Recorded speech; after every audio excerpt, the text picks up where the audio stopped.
What I wanted to do is say that I'm so excited to have the opportunity to moderate this panel on women in data and analytics. I'm thrilled to share this time with three incredibly experienced and talented leaders in the field.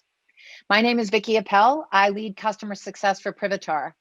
Privitar, for those of you that don't know, empowers organizations to use sensitive data to gain valuable insights and to support data-driven decisions. And with that, I'd like to now introduce our esteemed panel, starting with Besa. So if you could get started, that'd be terrific.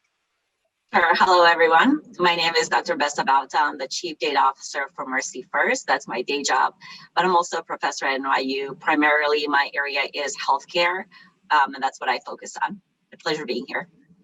Thank you so much. Kamayini, you're next. Thank you, Vicky. Kamayini Kaul. I am the Interim Chief Data Officer at Bristol-Myers Squibb. For those of you that may not be familiar with the name, it is one we pride ourselves on you not knowing about, because we do have a very big portfolio of technology, and we do hope and aspire to keep everyone cancer-free as much as possible. But it is a diversified company, and I wear two hats at the company. In addition to serving as the Chief Data Officer, I also wear an additional hat in the field of privacy we call a Data Protection Officer. I serve as our Global Data Protection Officer, and looking forward to our conversation here. Thank you so much. And now Yan. Hi, thanks, Vicky. My name is Yan. I work for BMO Financial Group. It is one of the big 5 banks here in Canada, and my job is to manage all the portfolio analytics here at the bank with the Advanced Analytics Group. Very happy to be here and share my experience with everyone today. Thank you, Yan. So we all have so much invested in our careers, as well as focus on the importance of diversity and inclusion. So I'd like to start at this point by asking Besa, how do you consider and weigh up issues around ethical use of data, privacy of individuals with the value and societal good that can come from using it for analytics and data-driven decisions? So just like with Kamayini, I think I have a similar role. Besides being a Chief Data Officer, when I initially started with my organization, I also inherited the Chief Compliance role. I'm also Chief Compliance Officer. So I always look at, both aspects of the coin. I definitely want my data analytics initiatives to actually have the outcomes that are intended. But on the other side of the coin is that I want to ensure that the outcomes as well as the insights that I brought from the projects that we work actually have the intended value and use rather than unintended value. And there are plenty of examples out there where the intent is really great as far as using artificial intelligence applications or data analytics applications. And my background in healthcare, as like I said, initially I was a researcher.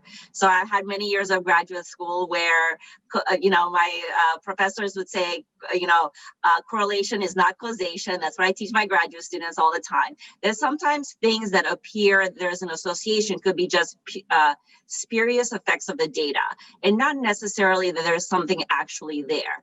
And sometimes it's really important to have a priority sort of theoretical framework to say, what is it that we're trying to answer? What does the data look like? And I'll tell you across the board, data is dirty.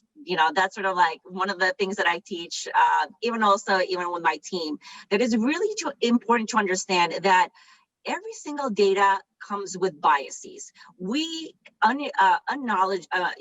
unintendedly impart that bias in our data. There was a recent project with ImageNet that I was looking at, and ImageNet is a pretty large-scale database of different types of images. So what's really interesting is that this data source has been used for visual spatial to train different algorithms on the visual spatial projects. One of the challenges is that humans had to code what the images actually signified. So sometimes the coding is subject to human bias, and therefore at the aggregate level, you would get additional biases. Another example that I would like to use is in the juvenile justice system. I think there was a case in Wisconsin where the Wisconsin system or juvenile justice system had imparted this algorithm called Compass. And the role was to actually look at every single individual that was adjudicated and determine, are they at a higher risk to actually recommit a crime? And what was really interesting is that the algorithm was biased towards individuals based on certain characteristics, unbeknownst to the algorithm developers. And the challenge that that caused, I think there was like a lawsuit in 2013 where it was an innocuous sort of, criminal offense where somebody had stolen a lawnmower. And, as far as a judge, that would just vet a regular, like a misdemeanor type of response. However, the judge had gone back and looked at the compass system. And basically the compass based on socio-demographic characteristics actually gave a higher risk profile to that individual.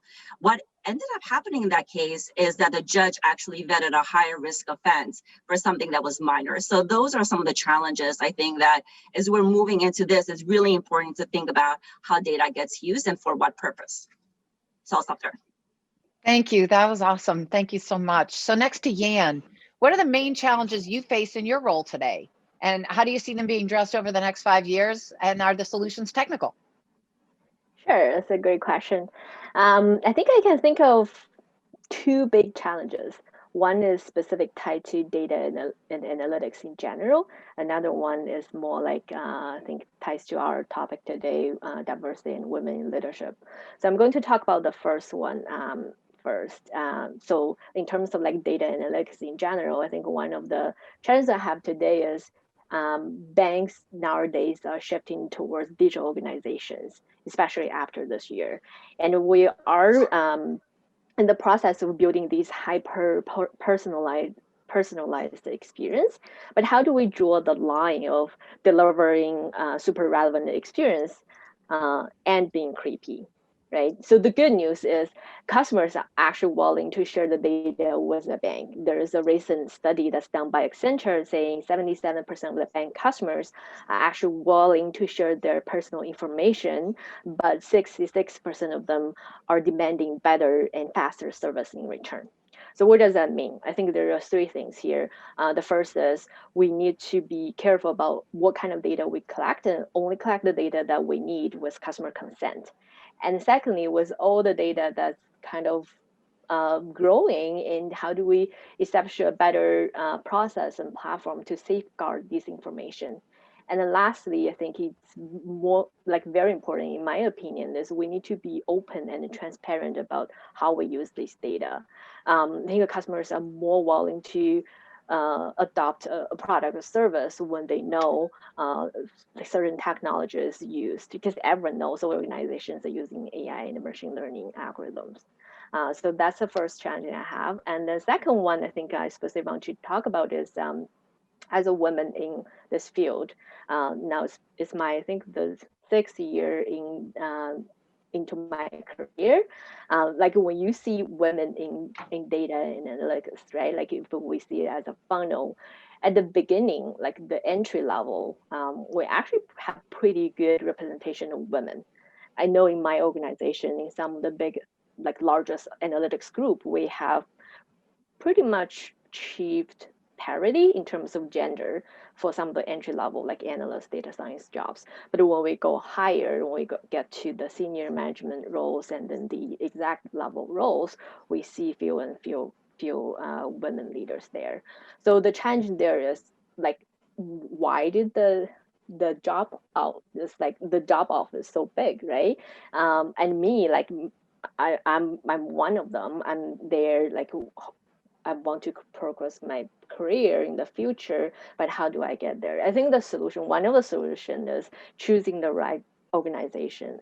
Like in my company, I know like that's one way decide to join the company is there are like female role models at the very top of the company, right? Like my boss as VP and even her boss, and then they are campaigning for women. They spending investing a lot in women, and now just mentoring me and also sponsor me and giving me stretch assignments. And I think those things means a lot, and it just inspires me to to achieve more every day. So I think that's the second challenge there. Yeah.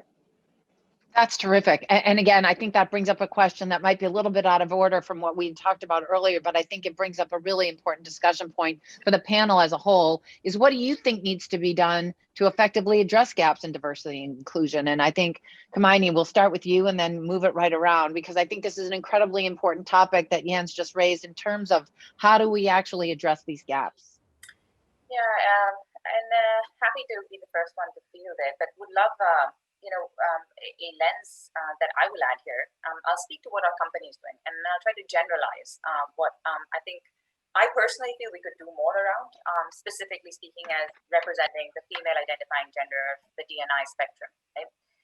For us as a company, we've probably been one of the leading thought practitioners in this space at the heels of the Black Lives Movement earlier this year, and at the heels of the pandemic, and what that has shed a light on in the U.S. context, and the disproportionate impact of and lack of access and care for healthcare, and patient outcomes that we aspire for. Our company just launched a very, very coordinated response in partnership with other pharma as well, which is a three-part story around bringing more D&I, diversity and inclusion to bear. The three-part narrative focuses first on patient representation in trials. Your drugs are only as effective for populations as are the representations of the population that participated in the trial design and trial efficacy assessments. Second is vendor diversity. We're not going to move the needle without being specific and thoughtful in who we choose to partner with and how diverse and inclusive is that spectrum of partners and partner ecosystems that you leverage to advance the outcomes of your enterprise. And then a third, which is talent and workforce, and how do we ensure and espouse that we are able to integrate diversity, gender diversity, and other aspects of UEG groups of diversity, and thoughtful inclusion into how we hire and retain and promote our people. So that's our BMS lens. And now we have some very, very tangible metrics that others in industry are now starting to follow suit with, especially in the US context. We've made some very, very explicit commitments around percentages of diversity in X number of trials in our company. But to add on a lens to this, which is beyond just corporate and enterprise, and if I speak to just the gender equation of D&I think there's a couple of additional things that we should think about. In the world of data and analytics, I'm going to try to tie this to data and analytics specifically. I always get asked this question: are there certain types of skills that women or female identifying populations are deficient in that makes this chasm of less than 27% of the workforce, as recently quoted by an MIT survey, being female identified gender talent pool in the DNA data and analytics space? Is there something about the talents and skill gap? And I would say that no. In fact, I think data and analytics is one of those unique areas where you hire for critical thinking and is not only anchored in STEM-related capabilities and skill sets and formal coursework by means of college curriculum, etc. Two, I think that data and analytics is also unique in that this is the one area in technology and science as a discipline where the art is equally as important as the quantitative, scientific, and mathematics is. And how you as a leader and an organization find ways of integrating those less STEM-related background individuals and bring them into viable job profiles and role types is also another differentiator that we should all be thinking about that run large organizations. Let me rest there and see if there were other opinions that Besa and Jan would add to that. Now, I just want to add a quick comment. I very agree with what Kamayini just talked about, especially the second point about how do we, it's part art, part science, right? What at the end of the day, what we need the most is the critical thinking skills. We want good problem solvers, and also, like, I think at least in my experience, a lot of women in STEM out of the bat, they have really good technical skills, and what's stopping them from progressing their career is actually those soft skills like persuasion and champagne for change, and those characteristics that's often associated with men, right? So as leaders, like both like male leaders and female leaders, how do we make sure we kind of nurture our talents and encourage them to campaign for themselves, to self-promote, and also have those soft skills that can help them propel their careers? So yeah, just very, that's a very good point. Thank you. That was Besa. Anything else to add?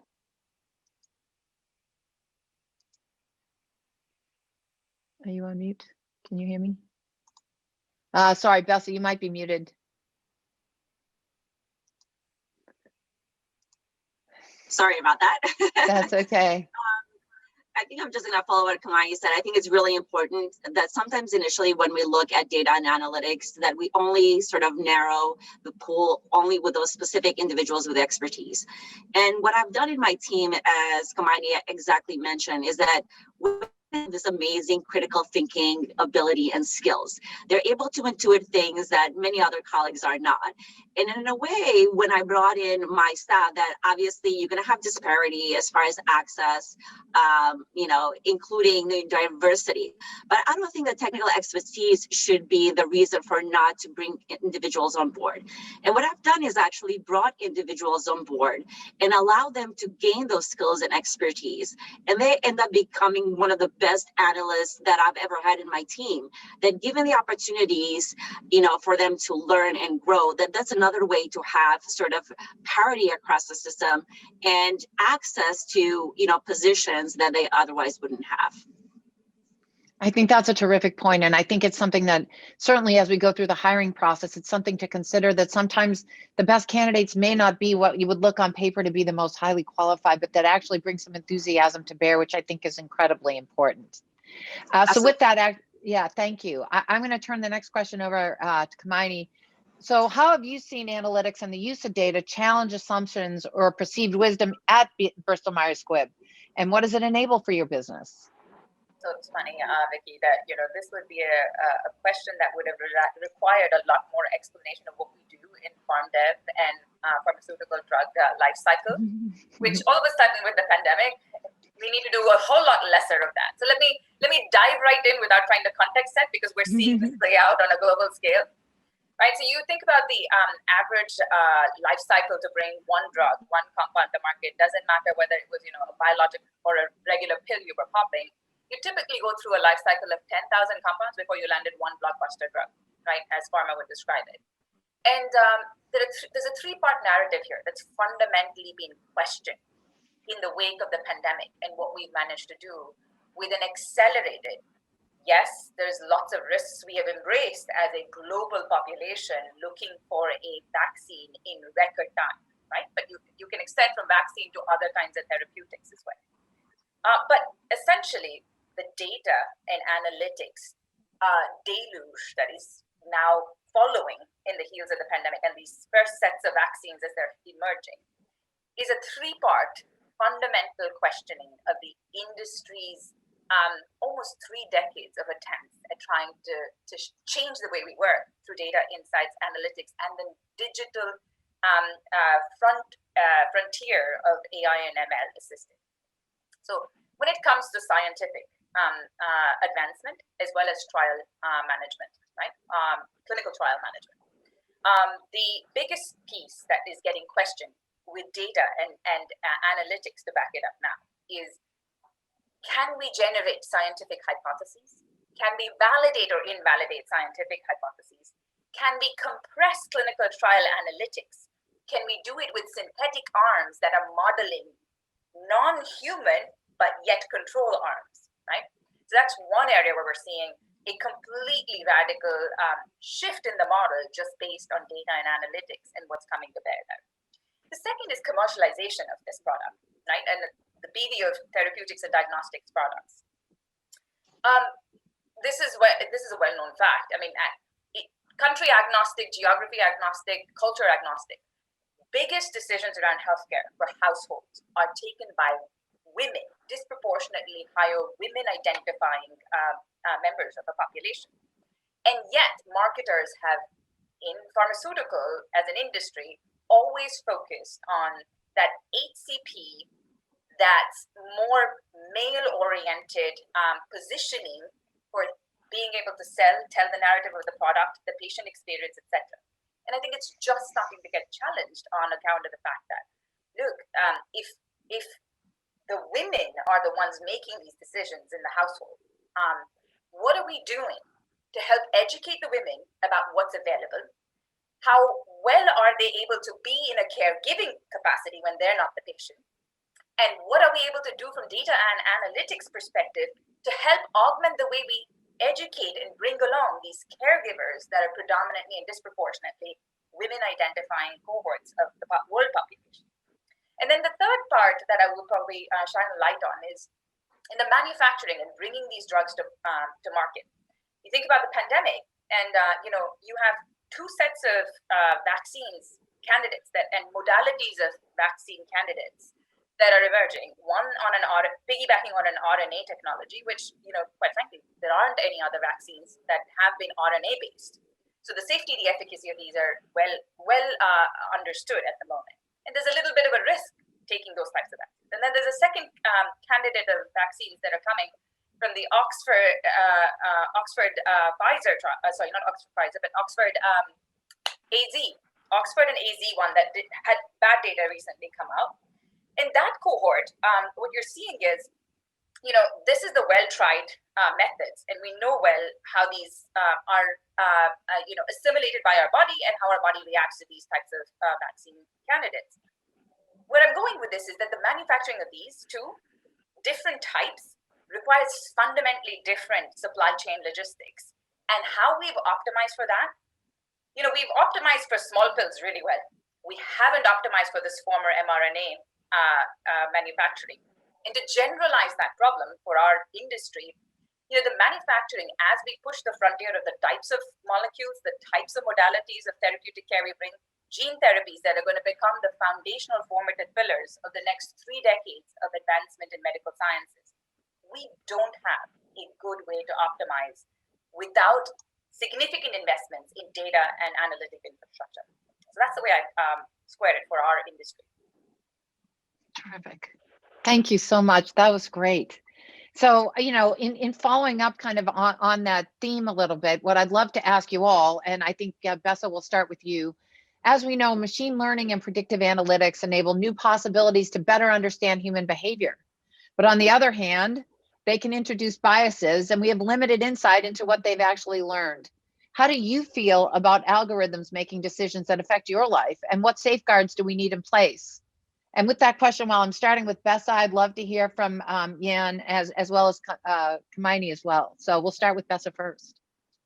So actually, algorithms are already making decisions in our lives and have made decisions for many, many years. So this is not new. I think sort of the highlight of this pandemic, as Kamayini actually mentioned previously, that the research and development cycles are getting much shorter. And there's new techniques as far as, creating synthetic patients where you're able to run randomized controlled trials, en masse for shorter periods of time to look at different iterations. And the algorithms actually are being used across the board in genetic sort of engineering type of research, including additional research. In the human side of the research, as far as AI, it's really interesting. The algorithms are becoming much more sophisticated. I believe in 2015, there was a bot named, I think it was Eugene Grotzman, or I can't remember, who won the Turing Award.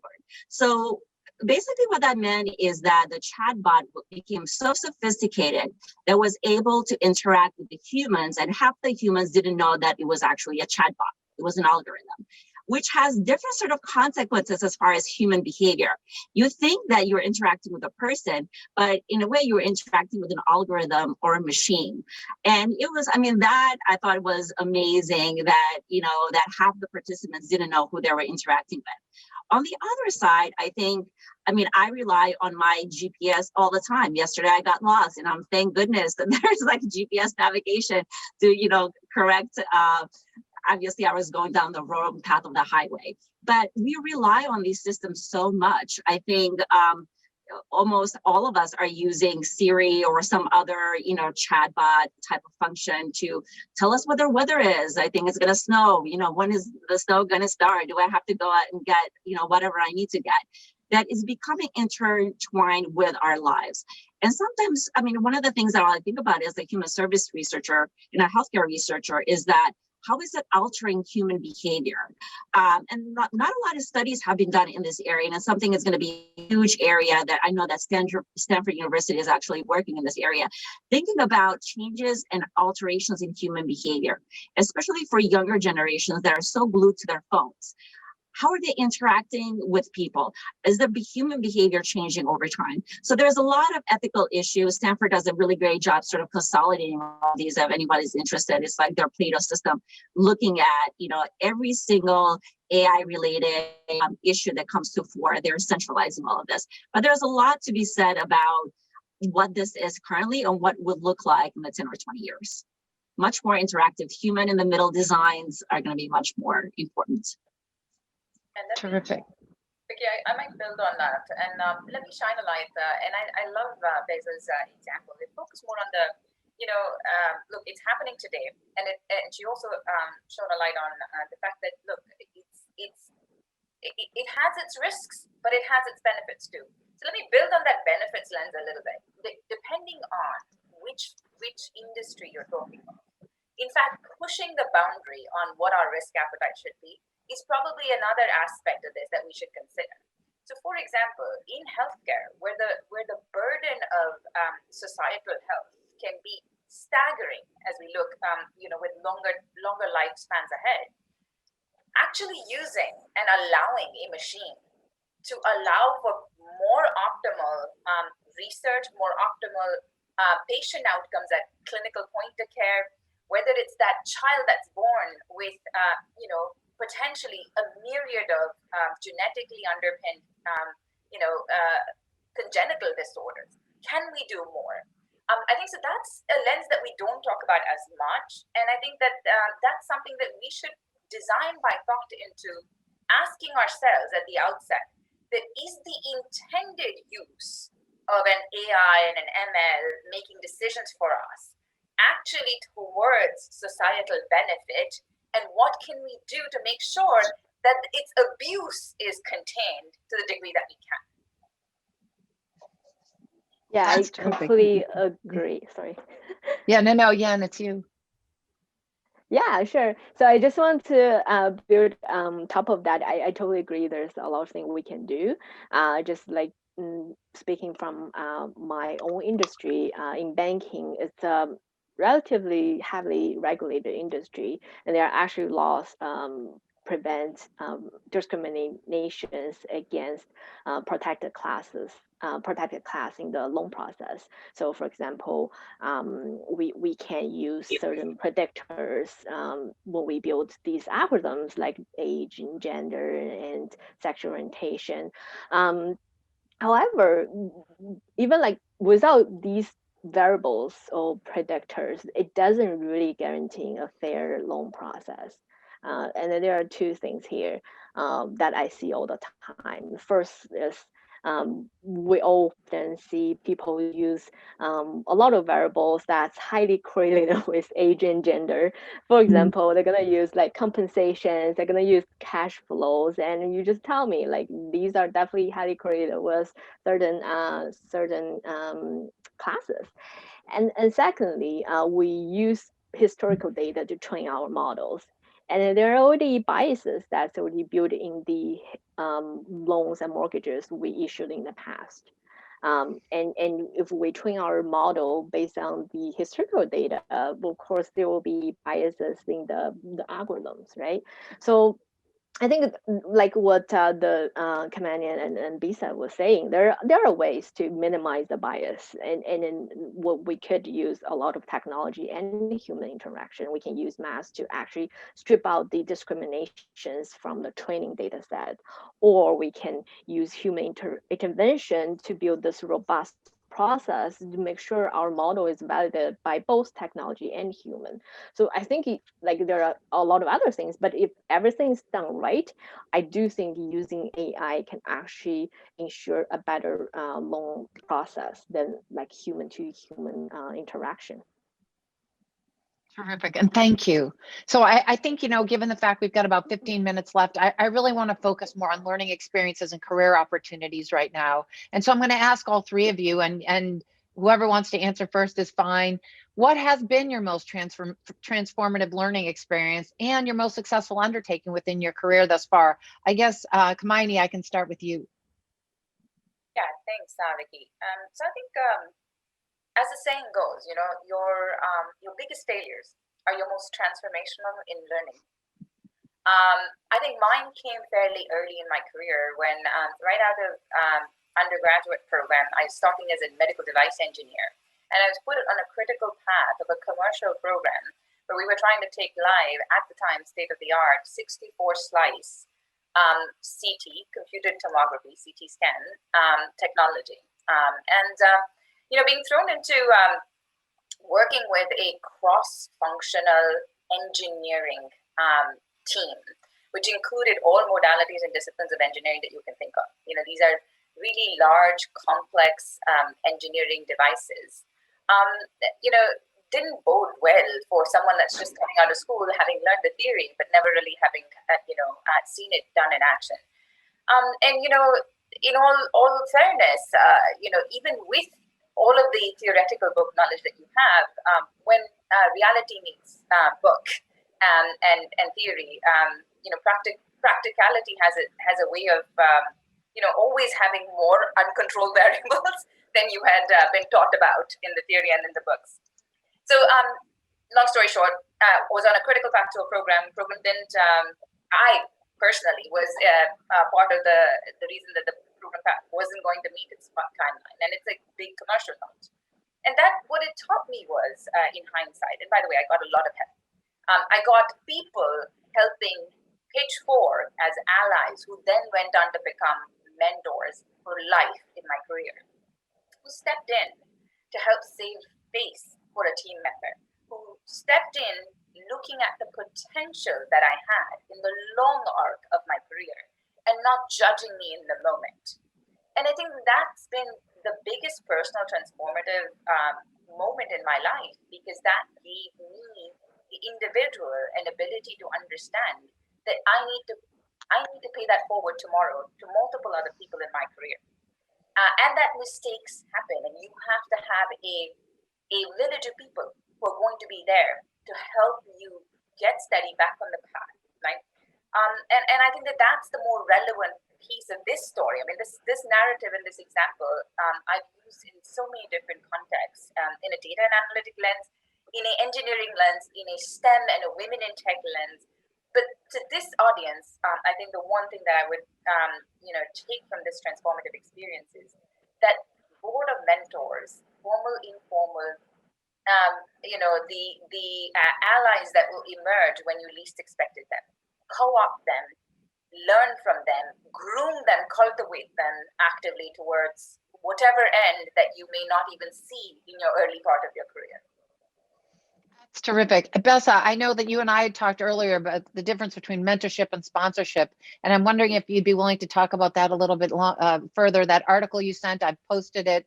I think it was really fascinating, and I'd love to hear a little bit more about how you feel about that as well. Sure. So I think sort of following through what Kamayini said, don't forget to pivot. I think like my career, I started out as biomedical engineering, and then I went around the world in 80 days, as I said, and then came back to this point. I think being open to failing fast, failing forward would be number one, but also seeking out, allies within your organization and outside of your organization. I think I used this example in a previous sort of session. How did I get here? Somebody asked me. And one way was a colleague of mine who was outside another organization, basically advocated and sponsored. Actually, he ended up being under me. He was one of my direct reports. But so when we think of sponsorship, don't just look for sponsors within your organization. Think of sponsorship outside. And don't always look up or look laterally, and in this case, it was somebody who reported to me. But one really important thing is that if you have really genuine relationships, in a way you're trying to solve problems, you're gonna, you look through your network and find those individuals that share your interests, share your common goals, and want to see you, develop further. Another thing that I would suggest is that if there are certain areas that you're interested in, reach out to those folks, ask them, how did you get there? What did you do? I'm really interested in learning about, this area or that area. And I've done this throughout my life. And you'd be surprised how generous people are with their time and energy. But it's really important, I think, as Kamayini said, mentorship is great. But what I see with women is that they don't have those sponsorship opportunities. And a sponsorship opportunity is slightly different. Somebody that's going to say, look, there's a position out there. It's a stretch position. Besa or Kamayini or Yan, you might be a perfect fit for this, and I'm going to advocate for you. And that's what happened. I was the beneficiary in my current position of somebody doing exactly that. And going back to the mentorship opportunity, I want to be that person that does that for the next generation. It doesn't have to be women across the board. Whoever I see as somebody that would like to advance their career, that I do provide those opportunities. That's terrific. Thank you. And Yan, I'd love to hear from you too at this point in your career about what you're thinking about this conversation. Sure. Yeah. Well, thank you for Kamayini and Besa. I think those are really good advices. Been taking notes. One story I want to share with everyone here today is actually happened very earlier in my career, just right after I entered into the workforce. And I had this mindset. I think probably some of the people in the audience can relate too. It's as long as I work hard and I will get recognized and people will promote me. Right, and that didn't happen until I find a male coworker of mine who got promoted really fast within a year. So I reached out to him. I was like, "How do you do it?" It's exactly like what Besa, the advice Besa gave. So he told me he actually had these career conversations with his manager all the time, pretty much like a couple times a month, and he has set specific expectations and timelines and when he wants to achieve certain levels. Those are the things I never thought about before. So I think this has been really transformative learning experience for me, and I started doing that and it actually worked. So I asked for promotions and it happened to me very fast. So I think one of the biggest takeaway for myself and for everyone here in the audience today is, as women, I think just never be afraid to lean forward and raise your hands up and ask for what you deserve. That was fantastic. Thank you so much. I think we have time for one more question. And this is the one that I kind of saved for last for everybody that's on the phone right now, is what's the biggest change? And we'll start, Yan, I'll start with you. What's the biggest change that you think needs to happen in order to encourage more women in really to looking at pursuing technical careers? Yeah, I think one of the biggest change that I can think of is actually start earlier on. Like when I think about my own career path, it's a lot of these ideas is actually formed very early on. And I personally believe there are a lot of talks about parents can do a better job and as society as a whole we can do differently. But I personally think school actually can take on some of that role as well. I didn't grow up here. I grew up in China. I was just told that I have to be good at math, and I studied hard, and I didn't enjoy it, but I got good grades until I got to university and I joined some of the mathematical clubs and doing some of the modeling competitions. That's when I actually started becoming extremely interested in this field because I see the real world implications. And like what I said before, at the end of the day, is problem solving. That part actually is the most interesting thing for me. So I think from a school's perspective, I think we can maybe do more to develop a more interesting curriculum and encourage our students to become more interested in these technical fields from a very early on of their life stage. That's fantastic. Besa, I'd love to hear from you. Sure. I think sort of following what Yan said, I think space at the table is really important, and representation is another important component. There was one example where I walked into a boardroom and I was the only woman there. So in that way, you know, it kind of, and there was no diversity of representation either. And I got taken back because I want to be sort of that conduit for the next generation to say, you know what, you do have a seat at this table. Your voice is important. What you have to say is really important. And I think, as Yan said, it's important to start early. I mean, I dropped out of engineering school because I didn't see that representation. I was one out of 500 men in a room, like when there was like 10 or 15 women. And I couldn't relate in that way because I didn't have that support. And I want to ensure that the next generation does have that. They have models they can follow. There's a path for them, you know, to guide in that process, which sometimes is a thorny process. But I think offering the opportunity or even like a seat at the table is really important for the next generation. Thank you. And Kamayini, I'd love to hear from you as well. Yeah, so I think the point about representation and the point about starting early, I could not agree more, especially in STEM careers, because science is one of those curriculums where you do have to start early, and the bridge gets and the chasm gets wider. So absolutely behind that one.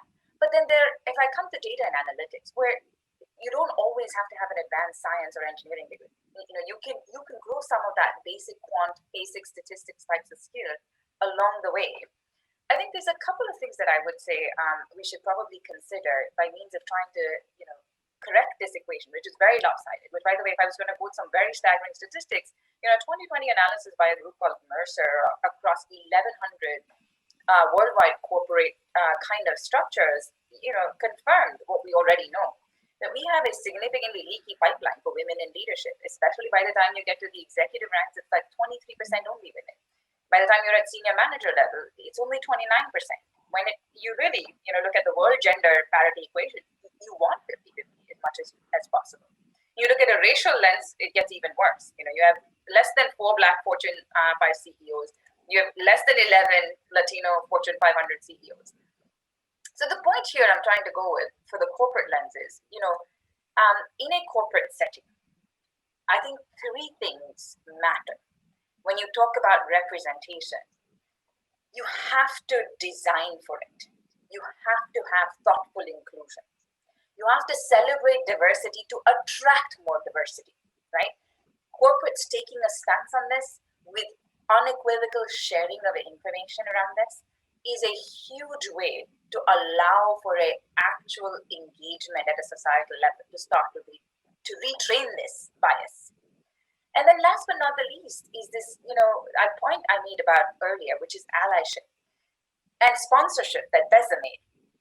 You have to think beyond just D&I teams focusing on mentoring. How do you bring some formal thinking around this loosely defined allyship, sponsorship? That, I think, are the 3 things, if we could bring together, we could definitely make a significant, trend in the right direction and a bend in that curve of underrepresentation, as we call it. So thank you. I think we've reached the top of the hour. This has been a really fascinating opportunity for me, and one that I feel really privileged to have not only had the opportunity to meet all 3 of you, but to be able to have this discussion as well. For anybody that's in the audience that has questions, feel free. You can reach out to us on LinkedIn, any place else. I know Bobby's here to kind of wrap it up, but I do want to thank you all so very much for giving me the opportunity to share this last 45 minutes with all of you. Vicki, thank you for moderating. My pleasure. My pleasure. Okay. Yeah. No. Thanks, everybody. The pleasure is all mine for having you. Looking forward to this and trying to promote it. And you certainly didn't disappoint. It was a fantastic discussion. And unfortunately, I think one we need to have a lot more. Making strides, obviously, but certainly not where we need to be. But this session's actually going to be available on this platform until the 31st of the month, so people can still come in and check it out. We'll have it available on demand.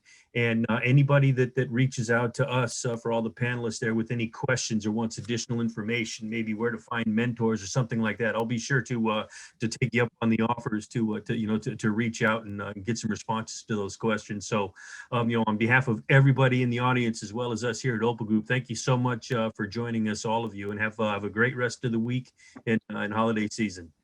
Stay safe. you. Thank you. Bye. Take care. Bye.